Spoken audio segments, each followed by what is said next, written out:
السلام عليكم ورحمة الله وبركاته. ازيكم حبايبي، عاملين ايه؟ يا رب تكونوا بخير. النهاردة هنعمل مع بعض الزبدة البلدي الفلاحي الأصلي الجميلة الحلوة قوي دي، من البيت ومن خير البيت، وبطريقة سهلة جدا ومن غير أي صعوبة. هنعمل أحلى زبدة بلدي هتاكلوها من ايديكم، وبطريقة سهلة خالص، ومن اللبن اللي احنا بنشربه. تابعوني لحد آخر الفيديو وشوفوني عملتها ازاي. اول حاجه بنشتري لبن سايب من عند بتاع اللبن اللي هو الحليب اللي بنشربه. ما نجيبوش معلب، لا نجيبه سايب بخيره كده، يعني بقشطته بحاجته كلها. بجيبه وبحطه في اللبانه، بجيب كيلو ونص او 2 كيلو على حسب ما اللبانه بتشيل معانا، وبغليه اول يوم، وبعد كده بحطه في التلاجة. تاني يوم بطلعه من التلاجة، بلاقي على الوش كده طبقة دسم تقيلة او طبقة القشطة دي، بنشيلها واحطها في علب في الفريزر. اول ما اجمع علبتين علبة اروح مطلعهم من الفريزر، اسيبهم يفكوا، وبعد كده ما يفكوش خالص، يبقوا سايحين عشان ما يعذبوناش في الضرب او في فصل اللبن عن الزبدة. لا، بسيبهم بس يفكوا حاجة بسيطة، او لو اعرف اقلبهم بس بالمعلقة.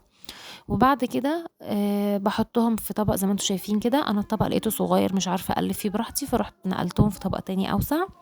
بقعد اقلبهم الاول بمعلقه خشب، او يعني لازم تكون معلقه خشب عشان تكون قويه تستحمل الضرب كده. وبعد كده بحطهم بايدي بقى، ملاقي كده خلاص بقى بدات خلاص تفصل اللبن عن الزبده. لازم بقى اشغل ايدي في الوقت ده، واول ما الاقيها بدات تكلكع كده زي ما انتم شايفين. كانت الاول معانا ايه، كريمي شويه، دلوقتي بقت فيها قطع مكلكعه كده معانا. هي دي الزبده، وهيبدا دلوقتي اللبن يفصل منها. هنبدأ بقى نعملها بإيدينا كده لحد ما ننزل أكبر كمية لبن منها، ونضغطها بإيدينا ونشيلها كده ايه، ونحطها في طبق بقى.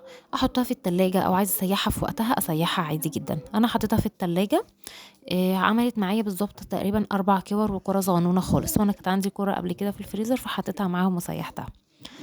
4 كور دول يعني ممكن 2 كيلو مثلا. ودلوقتي الزبدة البلدي غالية ب220 وب240، وكمان مش مضمونة، في كتير جدا منها مضروب ومغشوش وحاطين عليه إضافات.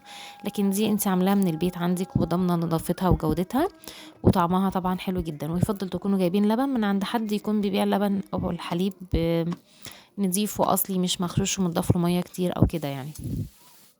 بس بجيب بقى حلة على النار وبحط فيها الزبدة الكور كده، وتكون الأول النار عالية، وبعد كده أول ما الزبدة تسيح خالص أنقلها بقى على نار هادية. طبعا ايدي معاها مستمرة في التقليب، ما سيبهاش خالص، لازم افضل اقلب فيها كده واقفة معاها لحد ما تسيح خالص. بس اول ما يبقى لونها كده من على الوش ذهبي، شايفين الريم الابيض ده، اول ما يتحول للون الذهبي الفاتح نطفي عليها. هي طبعا بيبقى فيها درجة حرارة عالية، فبتخلي بتسويها بقى، فبتدي معانا في الاخر لون المرطة الحلو اللي احنا بنحبه بقى. فبعد ما تهدى خالص وتبرد نفضيها بقى في برطمانات ازاز، والمرطة دي نحطها في طبق، وبألف هنا والشفا.